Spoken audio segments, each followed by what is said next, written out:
Hello everyone, welcome to my YouTube channel. Today I'm gonna talk about trust means اعتماد یا بھروسہ. میرے مطابق انسان بھروسے کے ٹوٹنے سے سیکھ سکتا ہے. ایک شخص ٹوٹے ہوئے بھروسے کے ساتھ دوبارہ کسی سے دھوکہ نہیں کھا سکتا کیونکہ تجربات بہترین استاد ہوتے ہیں. اگر ہم بھروسہ نہیں کرتے اور تجربات کرنے سے ڈرتے ہیں تو پھر ہم آگے کیسے بڑھ سکیں گے؟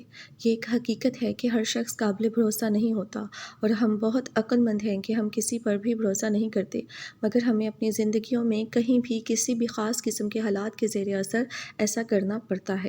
اور قابل غور بات یہ ہوتی ہے کہ ہمارا بھروسہ صرف ٹوٹنے کے لیے ہی ہوتا ہے، خاص طور پر بدقسمتی سے. جب ہمارا سامنا کسی بہت ہی برے اور بہت چالاک آدمی سے ہو جاتا ہے، اس وقت ہمیں اپنے ٹوٹے ہوئے بھروسے کو اس شخص کے خلاف ہتھیار کے طور پر استعمال کرنا چاہیے اور فوری طور پر ایسے شخص سے جان چھڑائیں اور مزید دھوکے کے لیے کوئی موقع نہ دیں. زندگی میرے مطابق.